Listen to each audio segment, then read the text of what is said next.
Happy, happy, happy birthday. Sa'yo ang Happy, happy, happy birthday. Sana'y mabusumo kayo na. Balik kaya yan. Balik kaya happy birthday mo na. One, two, three, blow the candle na. Yay! One more. Happy birthday, Happy, happy birthday. Sa'yo ang pagkain, sa'yo ang inumin. Happy, happy, happy birthday. Sana'y mabusumo Kaya ka muna!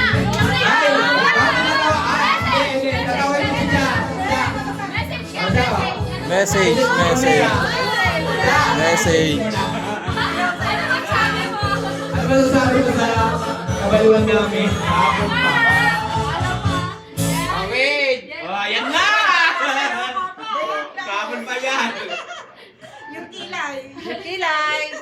Hindi. Tawa yung pipe. Wala, sino ka naiiyak kasi? Hindi ako iiyak.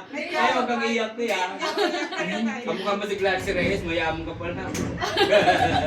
Hindi kasi parang ano nga, wala nga akong gana mag-celebrate. Kaya nga pinahirapan mo kami. Kasi ano, sabi ko nga kay Mika, ano, di ba nabuking ko kayo.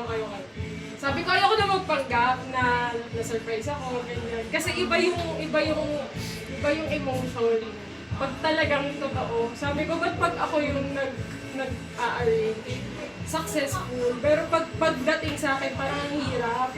Kaya sabi ko talaga, wag na ituloy.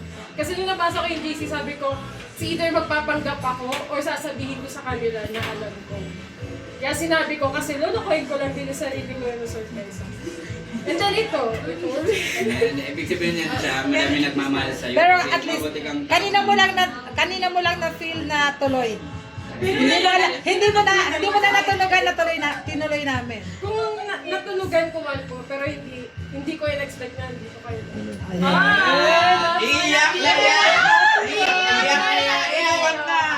Thank you, Tita, yan, sabi ni Tita Mama, Friends. family. Eh, syempre, tama pa yung kasama ko. Kahit ano, visit na siya sa akin kasi kagabi, kahit pinuntahan niya ako kagabi kasi dinala niya ako ng maliit na cake. Tapos sabi niya, dyan dito tayo, celebrate natin yung birthday. Uyoko. Tapos sabi niya, bakit parang ngayon ka lang hindi excited mag-celebrate ng birthday? Tapos sabi ko, wala naman nagpaplano para sa akin eh. Sabi ko, tapos nag-iisip ako ng gagawin sa birthday ko pero wala akong magawa. Wala akong maisip. Sabi ko nga kay Mika, gusto ko i-celebrate sana yung ngayon. Kasi huling year ko na as single lady. Kasi the next na mag-celebrate ako, may asawa na. At hindi natin alam kung lahat tayo dito magkakasama. So, sobrang magkakasama pa rin tayo. Actually, kasi Lolo hindi na rin natin ako masabi. dyan. Lola ka na. Actually, kaya nag-prepare si Chad ng ano kasi nga, ito na daw yung huling birthday mo na single Dalaga na. ka, Next single birthday na. mo daw, Mrs. Onyedo ka na. Yay! Sobrang importante sa akin yung nag-cherish ng moment. So, kaya salamat sa inyo.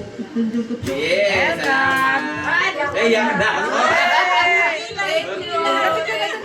Bakit?